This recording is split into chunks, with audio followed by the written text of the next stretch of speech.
اپنے بنائے ہوئے نظام ہے، نہ جمہوریت سے ہے، نہ امریت سے ہے، نہ کسی اور سے ہے۔ ہاں ہے اگر کوئی خطر مجھ کو تو اس امت سے ہے جس کی خاکستر میں ہے اب تک شرار آرزو۔ اور دوسری طرف اس نے یہ کہا کہ عصر حاضر کے تقاضاؤں سے ہے لیکن یہ خوف ہو نہ جائے آشکارا شرع پیغمبر کہیں، کیونکہ دنیا اب پھر ایک دوراہے پر آ گئی ہے، کمیونزم کی موت واقع ہو چکی، اسی لیے فوکویاما نے کہا کہ بس اب طے ہو گیا، ہمارا ہی نظام آخری نظام ہے، کوئی بہتر نظام نہیں آ سکتا۔ ہنٹنگٹن نے کہا نہیں میرے بھائی کو غلطی لگی ہے، ابھی تہذیبوں کا تصادم ہوگا۔ اور ایک اور تیسرے مفکر نے جس کا نام میرے ذہن میں اس وقت نہیں، کہا ہے کہ نہیں ان کو بھی غلطی لگی ہے، اصل تصادم نظاموں کا ہوگا۔ وہ میں عرض کر رہا تھا کہ 40 سال تک جو کولڈ وار چلی تھی اس دنیا کے اندر وہ نظاموں کا تصادم تھا۔ ادھر بھی سارے کے سارے عیسائی تھے، ادھر بھی عیسائی تھے، رشین آرتھوڈاکس صرف فرقے کا فرق تھا نا، مذہب کا کوئی دخل تھا ہی نہیں اس جنگ میں۔ دونوں عظیم جنگیں جو لڑی گئی ہیں دنیا کے اندر اس میں مذہب کا کوئی دخل ہی نہیں تھا، دونوں طرف عیسائی قوتیں تھیں اور کروڑوں لوگ مارے گئے۔ تو آج بھی جو اصل معاملہ ہے وہ مذہب کا نہیں ہے۔ مذہب کے لیے تو پھر بھی لوگ اپنا سینہ کشادہ کر لیتے ہیں، بھائی ٹھیک ہے تم جاؤ مسجد میں چلے جاؤ، میں مندر میں چلا جاتا ہوں، کوئی بات نہیں، ہمارے اور تمہارے درمیان کوئی جھگڑا نہیں۔ لیکن جو اجتماعی نظام ہے، سیاسی نظام، معاشی نظام، معاشرتی ویلیوز کا نظام، یہ آج کا انسان مغرب خاص طور پر وہ ماننے کو تیار نہیں کہ کسی بھی مذہب کی اس میں کوئی عمل درآمد ہو یا عمل دخل ہو۔ ٹھیک ہے، آپ مغرب ماننے پر تیار نہیں، ڈاکٹر صاحب یہ فرمائیے کہ مشرق ماننے پر تیار ہے یا مسلمانوں کے دل و دماغ میں سرمایہ دار نظام سے نکلنے کی کوئی موہوم سی خواہش نظر آتی ہے آپ کو؟ دیکھیے اسلام کی طرف ایک موہوم خواہش تو ہے جس کا کہ میں ثبوت یہ دیتا ہوں کہ جیسے جیسے کولونیل جو ہمارے اوپر حکومتیں تھیں اس کا بستر طے ہوا، پوری دنیا میں اسلامی تحریکیں شروع ہو گئی۔ تو ایک جذبہ تو ہے لیکن یہ ہے کہ وہ ابھی مس گائیڈڈ ہے، میتھڈالوجی صحیح سامنے نہیں آ رہی ہے۔ ورنہ آج آپ کا بہت بڑا طبقہ ایسا ہے، میں آپ کو توجہ دلاتا ہوں، آج آپ مساجد میں دیکھیے اور آج سے 20 25 30 سال پہلے کی مساجد، زمین و آسمان کا فرق ہو گیا کہ نہیں ہو گیا؟ جی ہاں، لیکن بقول آپ کے جو آپ فرماتے ہیں بات کہ مذہب اور دین میں بڑا فرق ہے۔ یہ ریچولز تو نافذ کر دی گئی ہیں، لیکن بقول آپ کے اور آپ ہمارے ایمان ہے اس بات پر کہ دین تو نافذ ہونے کے لیے آتا ہے۔ اس کے لیے بھی طلب ہے، جماعتیں اور تحریکیں اس کے لیے اٹھی ہیں، لیکن بدقسمتی سے غلط طریقہ ہائے کار کی وجہ سے ابھی تک ناکام ہوئی ہیں۔ لیکن سٹیپ بائی سٹیپ پروسیس آگے بڑھ رہا ہے۔ آج یہ اویئرنس پوری امت میں آ چکی ہے کہ اسلام صرف مذہب نہیں ہے، دین ہے، چاہے ہے نہیں، عملاً نہیں ہے، لیکن اسلام جو ہے اپنی اصل کے اعتبار سے یہ اویئرنس آپ کے پڑھے لکھے طبقے میں آ چکی ہے۔ البتہ یہ کہ ابھی چونکہ مغربی فکر اور فلسفے کا اور مغربی تہذیب کا اور ویلیوز جو ہیں میٹیریل ویلیوز وہ ہمارے اوپر چھائی ہوئی ہیں، اس لیے ہم ان سے نکل نہیں پا رہے، لیکن یہ کہ یہ رفتہ رفتہ یہ پروسیس آگے بڑھ رہا ہے۔ ٹھیک ہے، اور دوسری بات یہ ہے، اس پر بات ابھی ہم ذرا بعد میں کریں گے کہ وہ جو ویلیوز اور وہ جو مغربی نظام کی جکڑ بندیاں ہیں، وہ سرمایہ دار نظام، اس کا پیرالل کوئی نظام جو اس کو چیلنج کر سکے یا سرمایہ دارہ نظام کے بخیے ادھیڑ سکے، اس پہ ہم بعد میں بات کریں گے۔ لیکن خلافت کے موضوع پر دوبارہ ہم آ جاتے ہیں۔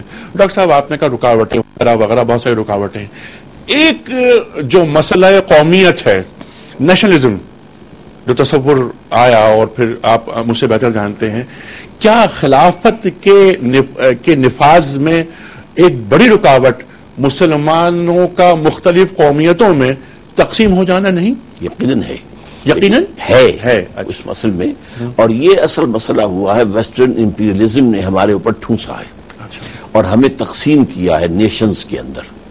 ورنہ پہلی جنگ عظیم سے پہلے تک پورے عالم اسلام میں نہ کہیں پاسپورٹ، کوئی ویزا، کچھ نہیں تھا۔ ایک آدمی چلتا، حکومتیں تھی، یہاں پہ مغلوں کی حکومت ہے، یہاں پہ صفیوں کی حکومت ہے، یہاں پہ لیکن مسلمان پورے عالم اسلام کا انٹرنیشنل شہری تھا۔ یہ اس کے بعد آیا ہے المصر للمصریین، الشام للشامیین، مصر مصریوں کے لیے، شام شامیوں کے لیے، اور اس سے پہلے عربوں کو کھڑا کیا گیا وہ کرنل لارنس کے ذریعے سے، اور خریدا گیا عرب بادشاہوں کو، اور پھر آپ کو معلوم ہے ترکوں کے خلاف بغاوت کرائی گئی۔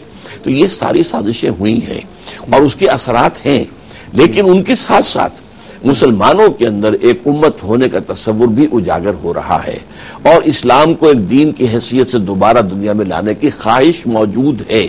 البتہ یہ ایک خواہش ہے ڈاکٹر صاحب، I'm sorry to cut you، ایک تو خواہش ہے، ایک میں دوبارہ کہوں گا گراؤنڈ ریئلٹی ہے. نیشنلزم، تصور قومیت، وہ نظر آتا ہے ہمیں دنیا میں، دنیا اسلام میں کہ کہاں کہاں چھایا ہوا ہے. عرب اور عجم واضح طور پر بٹے ہوئے ہیں. اپنی تقریروں میں، اپنے عمل سے، اپنی نشست و برخاست سے یہ بات بتائی جاتی ہے کہ ہم عرب ہیں اور دوسری جانب پہ ہم عجم ہیں.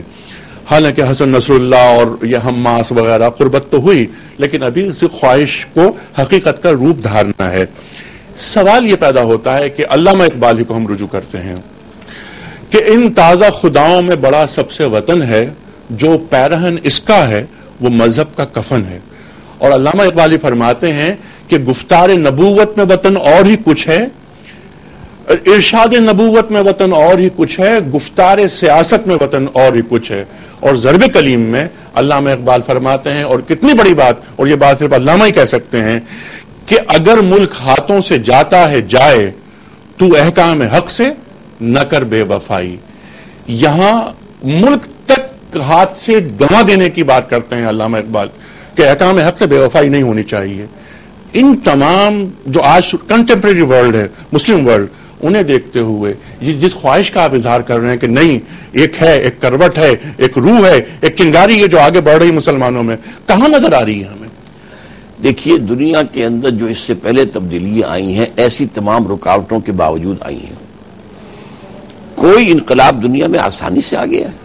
جب حضور کام کر رہے تھے کیسی کیسی عصبیتیں موجود تھیں، قبائلی عصبیتیں موجود تھیں، اور پھر یہودی جو مدینے کے اندر ڈیرا لگا کر بیٹھے ہوئے تھے، 3 قبیلے تھے. تو یہ ساری چیزیں جو ہے ایک انقلابی پروسیس ان کو اوورکم کرتا ہے، کرتا ہے اور کرنا ہے. طریقہ کار کیا ہوگا وہ بریک سے آنے کے بعد میں دریافت کروں گا آپ سے. خواتین حضرات، بریک پہ چلتے ہیں.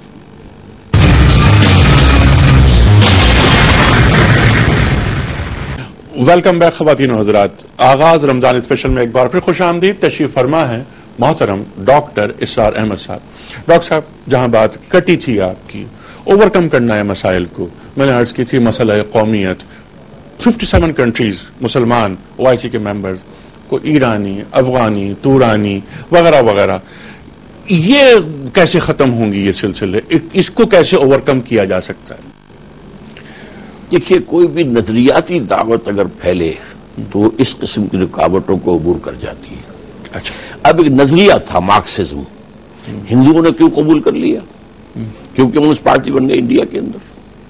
چائنیز نے کیوں قبول کر لیا؟ وہ تو ایک علیحدہ قوم تھے، نسل علیحدہ ہے. تو نظریہ جو ہے اس کی بنیادی قوت اگر ہے، اس میں جان اگر ہے، تو وہ اپنے آپ کو منواتا ہے، اور پھر یہ چیزیں نیچے دبتی ہیں. یہ عصبیتیں حضور کے زمانے میں موجود تھیں، بڑی سے بڑی، سخت سے سخت عصبیتیں موجود تھیں، اور یہ آج بھی ہے.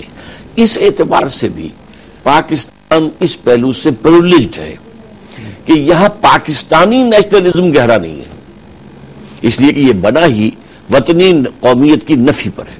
وہ جو شعر آپ نے پڑھا تھا، ان تازہ خداؤں میں بڑا سب سے وطن ہے، جو پیرہن اس کا ہے وہ مذہب کا کفن ہے، اور نظارہ دیرینہ زمانے کو دکھا دے، اے مصطفی خاک میں اس بت کو ملا دے.